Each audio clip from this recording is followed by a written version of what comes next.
ನಮಸ್ತೆ, ನಾನು ಅಪರ್ಣಾ ಭಟ್. ನನ್ನ ಯೂಟ್ಯೂಬ್ ಚಾನಲ್ ಅಭಿಜ್ಞಾ ಲಾ ಸೀರೀಸ್ಗೆ ನಿಮಗೆಲ್ಲರಿಗೂ ಮತ್ತೊಮ್ಮೆ ಸ್ವಾಗತ. ಇವತ್ತು ನಾನು YouTube mini series Karnataka judiciary solved 2022 question paper ಆ ಒಂದು ಸೀರೀಸ್ನ ಭಾಗವಾದ ಎರಡನೇ ಭಾಗ ಅಥವಾ ದಿನ 2 ಹೇಳುವಂಥ ಆ ಒಂದು ಟ್ರಾನ್ಸ್ಲೇಷನನ್ನು ನಾನು ಮಾಡ್ತಾ ಇರುವಂಥದ್ದು. ಸೊ ಡೇ 1 ಅಲ್ಲಿ ನಾನು already English to Kannada translation ಮಾಡಿದ್ದೇನೆ. ಆ ವಿಡಿಯೋನ ಇನ್ನೂ ನೋಡಿದ್ರೆ ಈ ಒಂದು ಪ್ಲೇ ಲಿಸ್ಟಲ್ಲಿ ಇದೆ, ವಿಡಿಯೋ ಡಿಸ್ಕ್ರಿಪ್ಷನಲ್ಲಿ ಕೊಟ್ಟಿದ್ದೇನೆ ಪ್ಲೇ ಲಿಸ್ಟ್, ಅದನ್ನು ಚೆಕ್ ಮಾಡಿ ನೋಡಿ. ಹಾಗೆ ಬರುವಂಥ ದಿನಗಳಲ್ಲಿ ಬರುವಂಥ ವಿಡಿಯೋಸ್ಗಳು ಸಹ ಅದನ್ನು ನಾನು ಇದೇ ಪ್ಲೇ ಲಿಸ್ಟಲ್ಲಿ ಹಾಕುವಂಥದ್ದು. So 2022 question paper, recent question paper ನಾನು ಯಾವ್ದು ಮಾಡ್ತಿದ್ದೆ, ಜಜ್ಮೆಂಟ್. ಸೊ ಜಜ್ಮೆಂಟಿಂದ ಪ್ರಾರಂಭ ಮಾಡಿದ್ದೇನೆ, ಯಾಕೆಂದರೆ ಅದೇ ಬಹಳ ಕಷ್ಟ ಅಂತ ಹೇಳುವಂತಹ ಅಭಿಪ್ರಾಯ ಸಾಮಾನ್ಯವಾಗಿ ಎಲ್ಲ ವಿದ್ಯಾರ್ಥಿಗಳಲ್ಲೂ ಇರುವಂಥದ್ದು. ಸೊ ಹಾಗಿದ್ರೆ ಒಂದ್ಸಲ ಆ ಕ್ವಶನ್ ಪೇಪರನ್ನು ನಾವು ಗಮನಿಸಿದ್ರೆ ನೋಡಿ, ಇದು 15 ಮಾರ್ಕ್ಸಿಗೆ. ನಾನು ನಿನ್ನೆ ಹೇಳಿದಾಗೆ 15 ಮಾರ್ಕ್ಸಿನ ಕ್ವಶನ್ ಪೇಪರ್ ಇದೆ. ಒಂದು ಪ್ಯಾರಾಗ್ರಾಫ್, 6 ಪ್ಯಾರಾಗ್ರಾಫ್ಸ್ ಬರ್ತವೆ. ಸೊ ಅರ್ಧ ಗಂಟೆನ ನಾವು ಇದಕ್ಕೆ ಮೀಸಲಿಡ್ಬೋದು. ಸೊ ಅರ್ಧ ಗಂಟೆ ಇದಕ್ಕೆ ಟೈಮ್ ಅಂತ ಇಟ್ಟರೆ ಆ್ಯಕ್ಚುಲಿ ಕಮ್ಮಿ ಆಗುತ್ತೆ, ಬಟ್ ಸ್ಟಿಲ್ ಬೇಸಿಕ್ ಮ್ಯಾಕ್ಸಿಮಮ್ ಅರ್ಧ ಗಂಟೆ ಅಂತ ಹೇಳ್ಕೊಂಡು ನಾವು ಇದರಲ್ಲಿ ಮುಂದುವರಿಬೇಕಾಗತ್ತೆ. ಸೊ ಫಸ್ಟ್ ಸ್ಟೆಪ್ ಯಾವಾಗಲೂ ಯಾವ ಸೆಂಟೆನ್ಸ್ ಎಲ್ಲಿಂದ ಎಲ್ಲಿ ತನಕ ಬರ್ತವೆ ಅಂತ ಹೇಳಿ ಹುಡುಕುವಂಥದ್ದು. ಸೊ ಇದು ಒಂದು ಸೆಂಟೆನ್ಸ್. ಹಾಗೆ ನೆಕ್ಸ್ಟ್ ಇದು ಇಲ್ಲಿ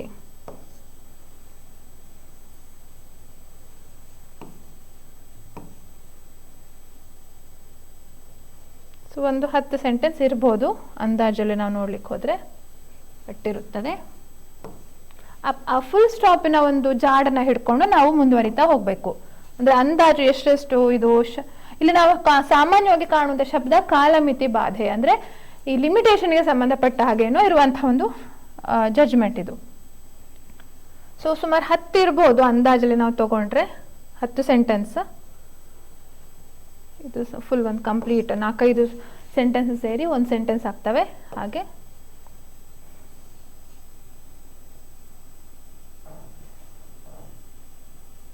ಇದೊಂದು ಸೆಂಟೆನ್ಸ್, ಹಾಗೆ ಇದು ಕೂಡ ಇನ್ನೊಂದು ಸೆಂಟೆನ್ಸ್. ಸೊ ಒಂದು 10ರಿಂದ 11 ಸೆಂಟೆನ್ಸ್ಗಳನ್ನ ಇರ್ಬೋದು. ಸೊ ಈಗ ನಾವೇನು ಮಾಡಬೇಕು, ಎಷ್ಟು ನೀವು ಎಕ್ಸಾಕ್ಟ್ಲಿ 2ರಿಂದ 3 ನಿಮಿಷ ಬರುವಂಥದ್ದು ಪ್ರತಿ ಸೆಂಟೆನ್ಸು. ಅದಕ್ಕಿಂತ ಜಾಸ್ತಿ ಅದಕ್ಕೆ ಟೈಮ್ ಇನ್ವೆಸ್ಟ್ ಮಾಡಲಿಕ್ಕೆ ಹೋಗಬಾರ್ದು.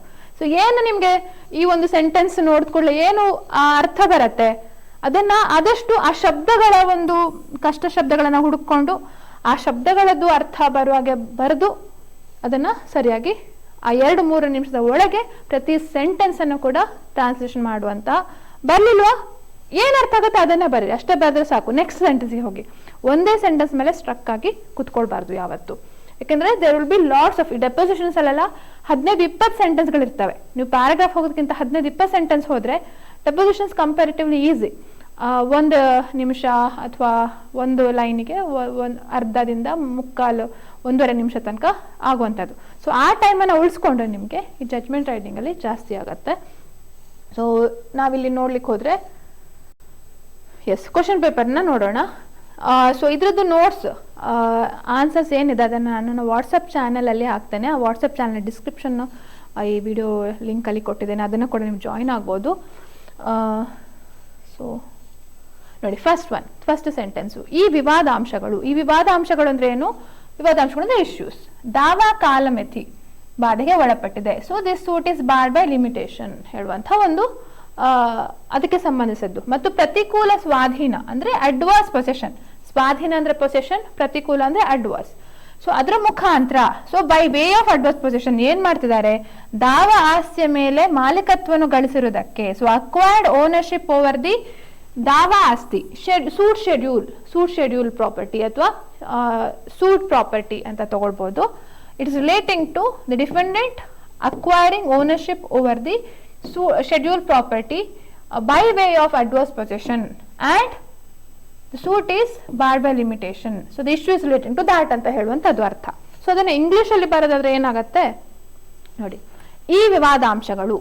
ಸೊ ದೀಸ್ ಇಶ್ಯೂಸ್, ಈ ವಿವಾದಾಂಶಗಳು ಏನು? Those are barred by limitation.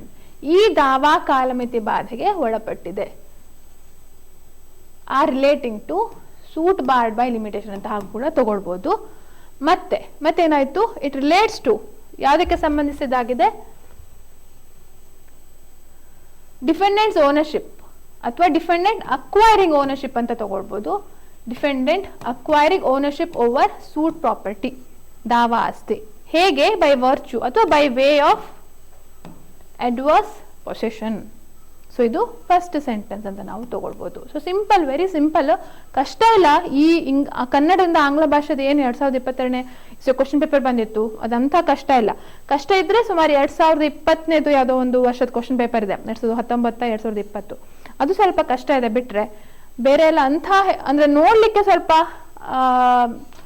ಏನ್ ಹೇಳ್ತಾರೆ, ಒಂದಕ್ಕೊಂದು ಹೆಣೆದ್ಕೊಂಡಿರೋ ಹೇಳೋ ತರ ಕಾಣುತ್ತೆ. ಬಿಟ್ರೆ ಅದನ್ನ ನಾವು ಬಿಡಿ ಮಾಡಿ ನೋಡ್ತಾ ಹೋದ್ರೆ ಆಕ್ಚುಲಿ ಸುಲಭ ಆಯ್ತು. ಹಾಗೆ ನೆಕ್ಸ್ಟ್ ಪ್ರತಿವಾದಿ ಪರ ಮಾನ್ಯ ವಕೀಲರು ಅಂದ್ರೆ ಲರ್ನೆಡ್ ಕೌನ್ಸಿಲ್ ಫಾರ್ ಪ್ರತಿವಾದಿ ಅಂದ್ರೆ ಡಿಫೆಂಡೆಂಟ್. ಏನ್ ಹೇಳಿದ್ರು? ವಾದಿಯು ಈ ದಾವಾದಲ್ಲಿ ಮುಖ್ಯ ಪರಿಹಾರ ಅಂದ್ರೆ ಮೇನ್ ರಿಲೀಫ್, ಘೋಷಣೆಯನ್ನು ಕೇಳಿರುವುದರಿಂದ. So declaration as a main relief, declaration ಕೇಳಿದ್ದಾರೆ ಅಂತ, ಡಿಕ್ಲರೇಷನ್ ಹೇಳುವಂತ ರಿಲೀಫ್ ಅನ್ನ. ಸೊ ಹಾಗೆ ಕೇಳಿದ್ದಕ್ಕೆ ಆಸ್ ಹಿ ಸಾಟ್ ಅಂತ ಹೇಳ್ತಾರೆ. ಆಸ್ಕ್ ಹೇಳೋಕ್ಕಿಂತ ಬದಲು ಸಾಟ್ ಹೇಳುವಂತ ಶಬ್ದ ಸೂಕ್ತ ಆಗತ್ತೆ.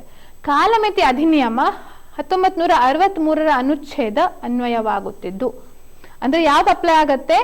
Limitation act 1963 article 58 applies. So accordingly ಏನಾಯ್ತು? ಈ ದಾವಾ ಸಲ್ಲಿಸಲಿರುವ ಕಾಲಮಿತಿ 3 ವರ್ಷ ಎಂದು ವಾದಿಸುತ್ತಾರೆ. And argues or contends that the time period for filing the suit is the limitation period. Time ಹೇಳೋಕ್ಕಿಂತ the limitation for filing suit is 3 years ಅಂತ ಹೇಳಿ they argue ಅಂತ ಹೇಳಿ ತಗೊಳ್ಬೋದು. ಸೊ ಇದು ಆನ್ಸರ್ ಏನು? ಸೆಕೆಂಡ್ ಸೆಂಟೆನ್ಸ್ ಇದು. Learned counsel for the defendant, ಪ್ರತಿವಾದಿ ಪರ ಮಾನ್ಯ ವಕೀಲರು, argued that as plaintiff has sought declaration, ಈ ದಾವಾದಲ್ಲಿ ಮುಖ್ಯ ಪರಿಹಾರವಾಗಿ ಘೋಷಣೆಯನ್ನು ಕೇಳಿರೋದ್ರಿಂದ. ಆರ್ಗ್ಯೂಡ್ ಹೇಳುವಂಥದ್ದು ಇದು ಲಾಸ್ಟ್ಗೆ, ಈ ವಾದಿಸುತ್ತಾರೆ ಏನೇನಂತ ಆರ್ಗ್ಯೂ ಮಾಡಿದ್ದಾರೆ ಅಂತ, ಒಂದು ಈ ಪಾಯಿಂಟ್ ಅನ್ನ ಮತ್ತೆ ಇನ್ನೊಂದು ಅಂತ ಹೇಳಿ ಹಾಗೆ ಹೇಳುವಂಥದ್ದು. ಸೊ ಇದನ್ನ ಮೇನ್ ರಿಲೀಫ್ ಆಗಿ ಕೇಳಿರೋದಕ್ಕೆ ಯಾವ್ದು ಅಪ್ಲೈ ಆಗತ್ತೆ? ಆರ್ಟಿಕಲ್ 59 ಆಫ್ ಲಿಮಿಟೇಷನ್ ಆಕ್ಟ್ ಕಾಣ್ತಾ ಇರ್ಬೋದು ನಿಮ್ಗೆ. Article 58 of limitation act applies, by which limitation to file the suit is 3 years. ದಾವಾ ಸಲ್ಲಿಸಲಿರುವ ಕಾಲಮಿತಿ 3 ವರ್ಷ ಎಂದು ವಾದಿಸುತ್ತಾರೆ. ನೆಕ್ಸ್ಟ್ ಒನ್, ನಾನು ಪ್ರತಿವಾದಿ ಪರ ಮಾನ್ಯ ವಕೀಲರ ಈ ವಾದವನ್ನು ಒಪ್ಪುವುದಿಲ್ಲ. Very simple sentence. I don't agree with the argument of learned counsel for the defendant. Simple ಆಗಿ ತಗೊಳ್ಬಹುದು.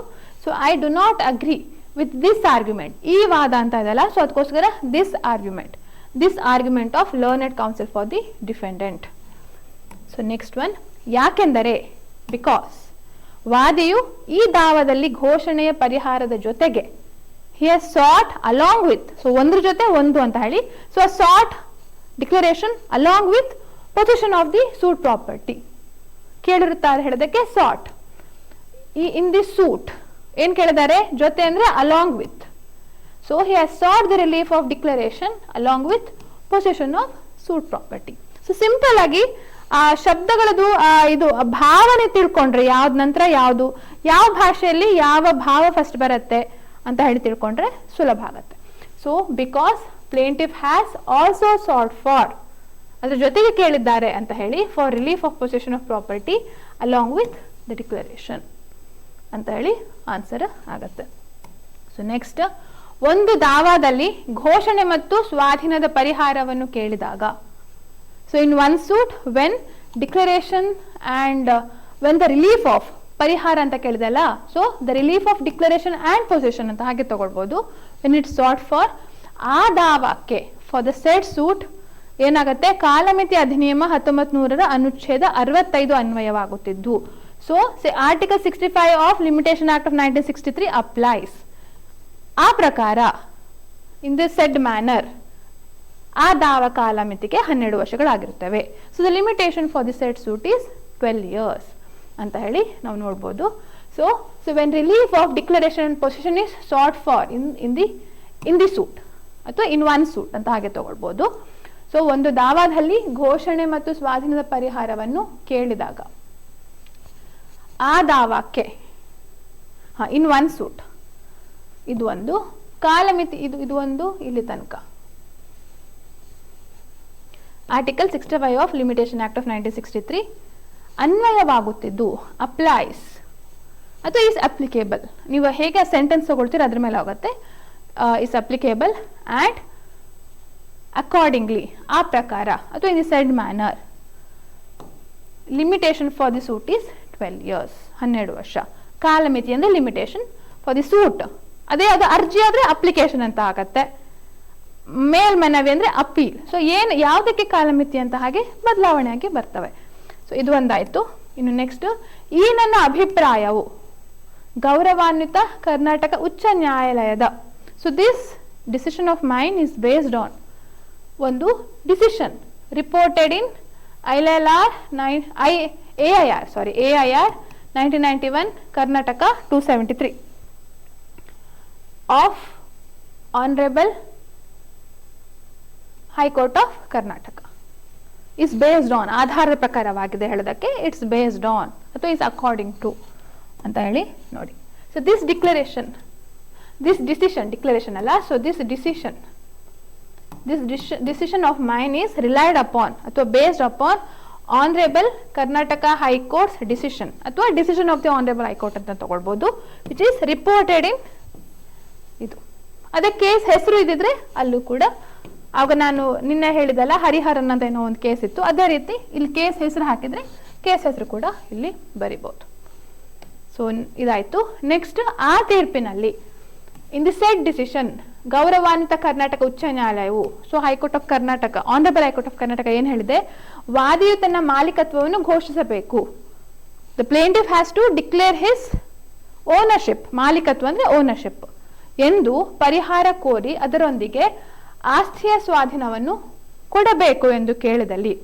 So if the plaintiff has sought for ownership or the plaintiff has sought for declaration or the relief of declaring him as the owner ಅಂತ ಹಾಗೆ. So ನಾವು ಅದು ಯಾವ ಶಬ್ದಗಳು ಜೋಡಣೆ ಆಗ್ತಾ ಹೋಗ್ತವೆ ಹಾಗೆ ಇಂಗ್ಲಿಷ್ ಅಲ್ಲೂ ಅದರದ್ದು ಆರ್ಡರ್ ಚೇಂಜ್ ಆಗುತ್ತೆ, ಅದೇ ರೀತಿ ಅರ್ಥವು ಚೇಂಜ್ ಆಗ್ತಾ ಹೋಗುತ್ತೆ. So seeking declaration along with possession of the property, ಅದೆರಡನ್ನೂ ಕೊಡಬೇಕು ಅಂತ, ಒಂದು ಅವನನ್ನ ಓನರ್ ಅಂತ ಡಿಕ್ಲೇರ್ ಮಾಡಬೇಕು ಅಂತ ಹೇಳುವಂಥದ್ದು, ಪ್ಲಸ್ ಪ್ರಾಪರ್ಟಿಯ ಪೊಸಿಷನ್ ಕೊಡಬೇಕು ಅಂತ ಹೇಳಿ ಇಫ್ ಹಿ ಆಸ್ಕ್ ಎಂದು ಕೇಳಿದಲ್ಲಿ, ಆವಾಗ ಯಾವ ಆರ್ಟಿಕಲ್ ಅಪ್ಲೈ ಆಗತ್ತೆ? Article 65 of limitation act of 1963 applies and not article 58. So ಅಭಿಪ್ರಾಯ ಪಡುತ್ತದೆ, ದ ಕೋರ್ಟ್ ಅಪಾಯಿಂಟ್ಸ್ ಅಂತ ಹೇಳಿ. In the said decision the court appoints, ಯಾವ court? Honourable high court of Karnataka appoints that ಅಂತ ಹೇಳಿ ಹಾಗೆ ತಗೊಳ್ಬಹುದು. ಸೊ ನೋಡಿ, in this decision honourable Karnataka high court ಅಥವಾ honourable high court of Karnataka, high court of Karnataka ಹೇಳುವಂಥದ್ದು ಇನ್ನೂ ಸೂಕ್ತ ಆಗತ್ತೆ. High court of Karnataka has ಒಪೈನ್ಡ್ that ಅಂತ apostrophe hockey, if plaintiff seeks for declaration of his ownership along with the position of the property. Position of the property ಅಂದ್ರೆ ಆಸ್ತಿಯ ಸ್ವಾಧೀನ. Declaration of his ownership ಅಂದ್ರೆ ಮಾಲೀಕತ್ವದ ಘೋಷಣೆ ಅದರದ್ದು. So Article 65 of Limitation Act 1963 is applicable. ಇದು 65 apply ಆಗುತ್ತೆ and not Article 58. So ಅಭಿಪ್ರಾಯ ಹೇಳುವಂಥದ್ದು ಆಲ್ರೆಡಿ ಇಲ್ಲಿ ಬಂದ್ಬಿಟ್ಟಿದೆ, ಒಪೈಂಡ್ ದ್ಯಾಟ್ ಅಂತ ಹೇಳಿ. So that's not a problem. Next, ಆ ಕಾರಣದಿಂದ ಫಾರ್ ದಿ ಸೆಡ್ ರೀಸನ್ ಈ ದಾವೆಯು ಕಾಲಮಿತಿ ಬಾಧೆಗೆ ಒಳಪಟ್ಟಿದೆ, ಬಾಧೆಗೆ ಒಳಪಟ್ಟಿದೆ ಎನ್ನುವ ಪ್ರತಿವಾದವಾದವನ್ನು ಒಪ್ಪಲಾಗುವುದಿಲ್ಲ. So it can't be agreed, ಒಪ್ಪಲಾಗುವುದಿಲ್ಲ ಅಂತ. ಸೊ ಆ ವರ್ಬ್ ಯಾವಾಗಲೂ ಹೇಗೆ ಬರುತ್ತೆ ಅಂತ ನೋಡ್ಕೊಳ್ಬೇಕು. So it can't be agreed the ಅಥವಾ the argument of the defendants arguments that the suit is barred by limitation for the said reason cannot be accepted, ಒಪ್ಪಲಾಗುವುದಿಲ್ಲ ಅಂತ ಇದೆಯಲ್ಲ. ಸೊ ಅದನ್ನ ಇಟ್ ಕೆನಾಟ್ ಬಿ ಅಕ್ಸೆಪ್ಟೆಡ್ ಅಂತ ಹೇಳಿ ತಗೊಳ್ಬೋದು. So for the said reason defendant's contention ಅಂತ ತಗೊಳ್ಬೋದು, ಪ್ರತಿವಾದಿಯರ ವಾದ ಅಂತ ಇದೆಯಲ್ಲ. So the defendant's contention that the suit is barred by limitation cannot be accepted ಅಂತ ಹೇಳಿ ಇದು ಒಂದಾಗತ್ತೆ. ನೆಕ್ಸ್ಟ್, ಯಾವುದೇ ಪ್ರತಿಕೂಲತನ ಇಲ್ಲದೆ ಯಾವುದೇ ಪ್ರತಿಕೂಲತನ ಇಲ್ಲದೆ ಅಂದ್ರೆ ವಿತೌಟ್ ಎನಿ ಅಡ್ವರ್ಸಿಟಿ ಅಂತ ಹೇಳ್ತಾರೆ. ಕೇವಲ ನಿರಂತರ ಸ್ವಾಧೀನ, ಕಂಟಿನ್ಯೂಸ್ ಪೊಸೆಷನ್. ನಿರಂತರ ಸ್ವಾಧೀನ ಅಂದ್ರೆ ಕಂಟಿನ್ಯೂಸ್ ಪೊಸೆಷನ್, ನಿರಂತರ ಅಂದ್ರೆ ಕಂಟಿನ್ಯೂಸ್, ಸ್ವಾಧೀನ ಅಂದ್ರೆ ಪೊಸೆಷನ್. ಸೊ ಎಷ್ಟೇ ದೀರ್ಘಾವಧಿಯವರೆಗೆ ಇದ್ದರೂ ಕೂಡ, so continuous possession however long be it, ಅದು ಪ್ರತಿಕೂಲ ಸ್ವಾಧೀನದ ಪ್ರಕಾರ ಮಾಲೀಕತ್ವ ಗಳಿಸಲು ಆಗುವುದಿಲ್ಲ. So that will not acquire ownership by way of adverse possession. ಗಳಿಸಲು ಅಂದ್ರೆ acquire. So that will not help, it will help in acquiring the ownership by way of adverse possession ಎಂಬುದು ಸ್ಪಷ್ಟವಾಗಿ ಸ್ಥಾಪಿಸಲ್ಪಟ್ಟ ಕಾನೂನಿನ ಪ್ರತಿಪಾದನೆಯಾಗಿದೆ. So it is a clearly establish principle of law ಅಂತ ಹೇಳಿ ತಗೊಳ್ಬಹುದು. ಸ್ಪಷ್ಟವಾಗಿ ಸ್ಥಾಪಿಸಲ್ಪಟ್ಟ ಪ್ರಿನ್ಸಿಪಲ್ ಆಫ್ ಲಾ, ಕಾನೂನಿನ ಪ್ರಪೋಸಿಷನ್, ಪ್ರತಿಪಾದನೆಗೆ ಪ್ರಪೋಸಿಷನ್ ಅಂತಾನೂ ಹೇಳ್ತಾರೆ. ಸೊ ಇದನ್ನು ನಾವು ಇದರಲ್ಲಿ ನೋಡಿದ್ರೆ ನೋಡಿ, it is clearly established principle ಅಥವಾ proposition of law that ownership by adverse possession cannot be acquired. Had ಅಂತ ಹೇಳೋದಕ್ಕಿಂತ ಕೆನಾಟ್ ಬಿ ಅಕ್ವೈರ್ಡ್.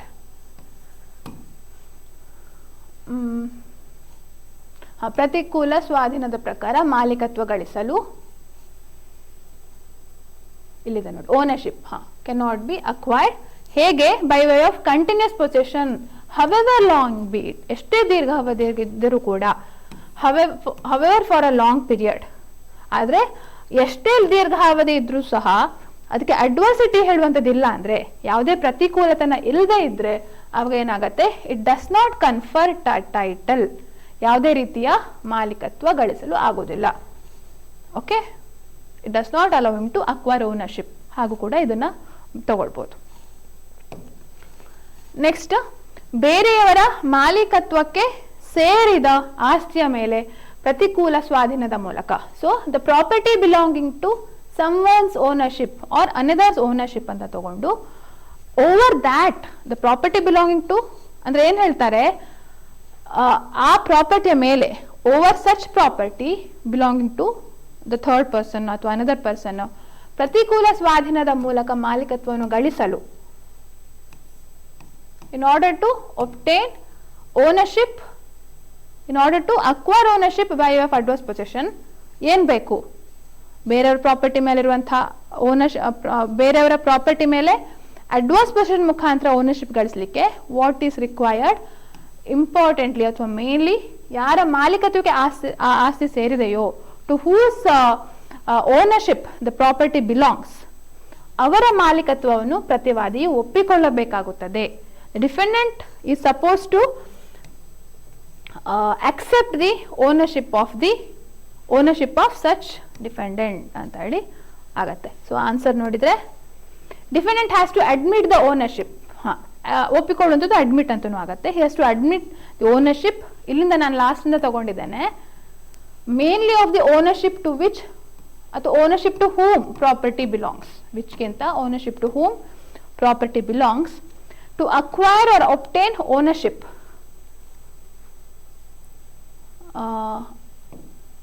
ಮಾಲೀಕತ್ವವನ್ನು ಗಳಿಸಲು, ಟು ಅಕ್ವೈರ್ ಓನರ್ಶಿಪ್, ಇದು ಅಕ್ವೈರ್ ಅಂತೂ ಹೇಳ್ಬೋದು, ಒಪ್ಟೇನ್ ಅಂತೂ ಹೇಳ್ಬೋದು, through adverse possession.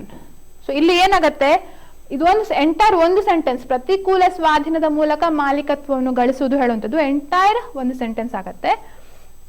Belonging to someone else ownership ಅಥವಾ ಬಿಲಾಂಗಿಂಗ್ ಟು ಅನದರ್ಸ್ ಓನರ್ಶಿಪ್, ಬೇರೆಯವರ ಮಾಲೀಕತ್ವಕ್ಕೆ ಸೇರಿದ ಅಂತ ಹೇಳಿ ಬರುವಂಥದ್ದು. ಓಕೆ, ಸೊ ಇದು ಒಂದು sentence. So defendant has to admit the ownership mainly of the ownership to whom the property belongs, to acquire or obtain ownership through adverse possession of property belonging to someone else ownership. Next, ನಿಜವಾದ ಮಾಲೀಕನ ಮಾಲೀಕತ್ವವನ್ನು ಒಪ್ಪಿಕೊಳ್ಳದೆ, so without admitting the ownership of the original owner, ಆಯ್ತಾ, ಪ್ರತಿವಾದಿಯು ಆತನ ವಿರುದ್ಧ ಪ್ರತಿಕೂಲ ಸ್ವಾಧೀನದ ಮೂಲಕ ಮಾಲೀಕತ್ವವನ್ನು ಗಳಿಸಿಕೊಂಡಿದ್ದೇನೆ ಎಂದು ಸಾಧಿಸುವುದು. ಡಿಫೆಂಡೆಂಟ್ ಕಂಟೆಂಡಿಂಗ್, ಸೊ ಪ್ರತಿವಾದಿಯು contending against him that he has obtained, he has acquired ownership by way of adverse possession is ಕಾನೂನಿಗೆ ತಿಳಿಯದ ವಿಷಯವಾಗಿರುತ್ತದೆ. ತಿಳಿದ ಅಲ್ಲ, ಕಾನೂನಿಗೆ it is which is unknown fact to the law, which is unknown matter in the law, unknown matter to the law ಅಂತ ಹೇಳಿ ತಗೊಳ್ಬೋದು. So answer ನೋಡಿದರೆ it is unknown fact ಮತ್ತು matter to the law that ಅಂತ ಹೇಳಿ ನಮಗೆ ಇದು ಅಂತ ಹೇಳಿ ಬರುತ್ತಲ್ಲ. ಸೊ ಅದನ್ನು ನಾವು ಸರಿಯಾಗಿ ಸೆಂಟೆನ್ಸ್ ಫ್ರೇಮ್ ಮಾಡಲಿಕ್ಕೋಸ್ಕರ ಫಸ್ಟ್ ಇದನ್ನು ತಗೊಳ್ಬೋದು. That without admitting the ownership of the true owner, ನಿಜವಾದ ಮಾಲೀಕನ ಮಾಲೀಕತ್ವವನ್ನು ಒಪ್ಪಿಕೊಳ್ಳದೆ, defendant is contending, claiming or establishing, ಇದ್ಯಾವುದ್ರೂ ತಗೊಳ್ಬೋದು. ಕಂಟೆಂಡಿಂಗ್ ಅಂತ ತಗೊಳ್ಬೋದು. Defendant contending his ownership through adverse possession against him, ಅಂದ್ರೆ ಒಪ್ಪಿಕೊಳ್ಳದೆ ಅವನ ವಿರುದ್ಧ ಅಡ್ವರ್ಸ್ ಪೊಸಿಷನ್ ಹೇಳುವಂಥದ್ದು. It is an unknown fact to the law. So ಈ ಒಂದು ಫ್ರೇಸ್ ಏನಿದೆ ಅದು ಇಲ್ಲಿ ಕೂಡ ಬರಿಬೋದು. ಈಗ ಫಸ್ಟ್ ಇದನ್ನು ತಗೊಂಡು defendant contending is ownership through adverse possession against him, ಈ ಒಂದು ಫ್ರೇಸ್ ಒಂದು ಮಾಡಿ, without admitting the ownership of true owner, ಇದು ಸೆಕೆಂಡ್, ಇದು first, is unknown matter to the law, ಹಾಗೂ ಕೂಡ ನಾವು ಬರೀಬಹುದು. ನೆಕ್ಸ್ಟ್ ಒನ್, ಆ ಕಾರಣದಿಂದ, ಫಾರ್ ದಿ ಸೆಡ್ ರೀಸನ್, ಯಾವಾಗ ಪ್ರತಿವಾದಿಯು ಪ್ರತಿಕೂಲ ಸ್ವಾಧೀನದ ಪ್ರಕಾರ, so for the said reason when defendant by way of adverse possession says, contends that, ಸಾಧಿಸುತ್ತಾನೋ, contends that he has acquired ownership over the property, ತಾನು ಆಸ್ತಿಗೆ ಮಾಲೀಕತ್ವ ಗಳಿಸಿದ್ದೇನೆ ಎಂದು ಸಾಧಿಸುತ್ತಾನೋ, ದೆನ್ ಆಗ ಪ್ರತಿವಾದಿಯು ಆ ಆಸ್ತಿಯ ಮಾಲೀಕ ವಾದಿಯು ಎಂದು ಒಪ್ಪಿಕೊಳ್ಳಬೇಕಾಗುತ್ತದೆ. Then defendant has to admit that plaintiff is the owner of such property. So answer nodidrettu, for the said reason, whenever defendant claims his ownership through adverse possession, then defendant has to admit that plaintiff is the owner of the said property. So same, for the said reason, ಆ ಕಾರಣದಿಂದ ಅಂತ ಹೇಳಿ ಹಾಗೆ ಬರುವಂಥದ್ದು. S, so ಇದು ಇಲ್ಲಿಗೆ ನಮ್ಮ ಈ ಒಂದು ಸೆಂಟೆನ್ಸ್ ಮುಕ್ತಾಯ ಆಯಿತು. ಸೊ ಇದ್ರದ ಆನ್ಸರ್ಸ್, ಕ್ವಶನ್ ಆ್ಯಂಡ್ ಆನ್ಸರ್ಸ್ ಎರಡು ಇದರಲ್ಲಿ ನಾನು ಈ ವಾಟ್ಸ್ಆ್ಯಪ್ ಚಾನಲ್ ಏನಿದೆ ಅಭಿಜ್ಞಾ ಲಾ ಸಿರೀಸ್ ಇದರಲ್ಲಿ, ಸೊ ಈ ಲಿಂಕ್ ಇದೆಲ್ಲ ಯೂಟ್ಯೂಬ್ ನೀವೇನು ನೋಡ್ತಿದ್ದೀರಿ ಆ ಯೂಟ್ಯೂಬ್ ಡಿಸ್ಕ್ರಿಪ್ಷನಲ್ಲಿ ವಾಟ್ಸ್ಆ್ಯಪ್ ಚಾನಲ್ ಲಿಂಕನ್ನು ಕೊಟ್ಟಿದ್ದೇನೆ, ಅದರಲ್ಲಿ ನೀವು ಜಾಯ್ನ್ ಆಗ್ಬೋದು. ಟೆಲಿಗ್ರಾಮ್ ಚಾನಲ್ಲು I will be uploading, but this is the most convenient, ಎಲ್ಲರೂ ಆಪ್ರೇಟ್ ಮಾಡುವಂಥ ವಾಟ್ಸಪ್ಪಲ್ಲಿ ಈಗ ಹೊಸ ಫೀಚರ್ ಅವೈಲೇಬಲ್ ಆಗಿರೋದ್ರಿಂದ ವಾಟ್ಸಪ್ ಮುಖಾಂತರನೇ everyone they can get access to different updates. So ಅದಕ್ಕೋಸ್ಕರ ಇದೊಂದು ಹೊಸದಾಗಿ I have started WhatsApp channel for communication, better communication. So ಅದಕ್ಕೆ ನೀವು ಜಾಯಿನ್ ಆಗ್ಬೋದು. ಹಾಗೆ ಹೊಸ ಇನ್ನೊಂದು ಅಪ್ಡೇಟ್ ಅಂದರೆ ನಿಮ್ಗೆ ಗೊತ್ತಿರ್ಬೋದು, ಲಾ ಪೇಪರ್ 1 ಅಂತ ಹೇಳುವಂಥದ್ದು ಅದು ನೋಟ್ಸನ್ನು ವಿ ಹ್ಯಾವ್ ರಿಲೀಸ್ಡ್, ಅದು ಜುಡಿಷರಿ ಎಕ್ಸಾಮ್ಸ್ಗೆ ಹೆಲ್ಪ್ ಆಗುವಂಥದ್ದು. This is in English, it is also useful for Karnataka, Tamil Nadu, Kerala, Andhra Pradesh, Telangana ಅವರೆಲ್ಲರಿಗೂ ಕೂಡ ಹೆಲ್ಪ್ ಆಗುತ್ತೆ. ಸೊ ಅದ್ರ ಪ್ರೈಸ್ 999 ರೂಪೀಸ್ ಇರುವಂಥದ್ದು. ಹೇಗೆ ತೊಗೊಳ್ತೀರಿ ಅಂದರೆ, ಹೇಗೆ ಪರ್ಚೇಸ್ ಮಾಡಬೇಕಂದ್ರೆ ಅಭಿಜ್ಞಾ ಲಾ ಸೀರೀಸ್ ಅಂತ ಆ್ಯಪ್ ಇದೆ, ಅದರಲ್ಲಿ ಗೂಗಲ್ ಪ್ಲೇಸಲ್ಲಿ ನೀವು ಡೌನ್ಲೋಡ್ ಮಾಡಿಕೊಂಡ್ರೆ ಇದು ಸಿಗುತ್ತೆ. ನಾನಿಲ್ಲಿ ಜಸ್ಟ್ ಇದರಲ್ಲಿ ತೋರಿಸೋದಾದರೆ ಈ ರೀತಿ app you can download in Google Play Store as well as in App Store. App ಸ್ಟೋರಿಗಾದರೆ ಡೈರೆಕ್ಟಾಗಿ ನಿಮಗೆ ಅಭಿಜ್ಞಾ ಲಾ ಸೀರೀಸ್ ಅಂತ ಸಿಗೋದಿಲ್ಲ. For that you can contact this, ಇಲ್ಲಿ ನಂಬರ್ ಕಾಣ್ತಾ ಇದೆಯಲ್ಲ ಆ ನಂಬರ್ಗೆ ನೀವು ಕಾಂಟ್ಯಾಕ್ಟ್ ಮಾಡಿ, ಆವಾಗ ನಿಮಗೆ ಅದರದ್ದು ಮೆಸೇಜ್ ಹೇಗೆ steps to login in iPhone ಅಂತ ನಿಮಗೆ ಅದು ಸಿಗತ್ತೆ, ಅದ್ರ ಮುಖಾಂತರ ನೀವು ಲಾಗಿನ್ ಆಗ್ಬೋದು. ಹಾಗೆ this is the course, this is the books, ನೋಡಿ ಬುಕ್ಸ್ ಅಂತ ಕಾಣ್ತಾ ಇದೆಯಲ್ಲ, ಗೆಟ್ ದಿಸ್ ಕೋರ್ಸ್ ಅಂತ. ಆ್ಯಕ್ಚುಲಿ 50% ಆಫ್ ಇದೆ, very limited copies are there.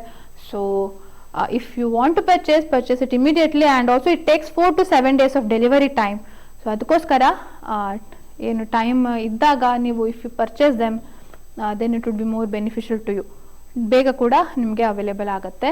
ಮತ್ತು ಆಮೇಲೆ ಹೊಸದಾಗಿ if even as for copies ಮುಗಿದೋಗಿದ್ರೆ it can't be immediately reprinted and deliver to you. So ಅದಕ್ಕೋಸ್ಕರ if you are in like purchase ಮಾಡಬೇಕು ಅಂತ decide ಮಾಡಿದಿದ್ರೆ ಆವಾಗ ಡು ನಾಟ್ ಡಿಲೇ.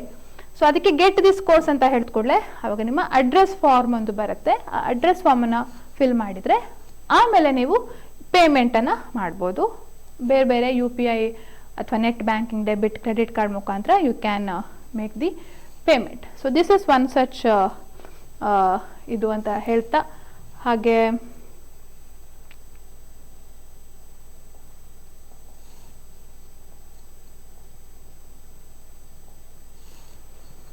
ಸೊ ಇಷ್ಟು ಒಂದು ಮಾಹಿತಿಯನ್ನು ಇವತ್ತಿನ ಈ ವಿಡಿಯೋದಲ್ಲಿ ತಿಳಿಸಲಿಕ್ಕೆ ಇಷ್ಟಪಟ್ಟೆ.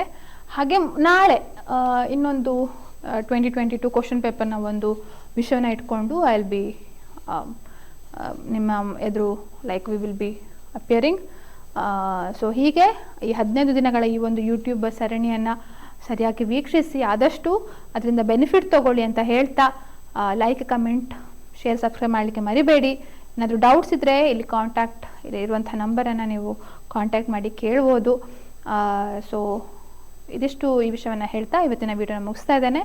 ಸೊ ಥ್ಯಾಂಕ್ ಯು, ನಮಸ್ತೆ.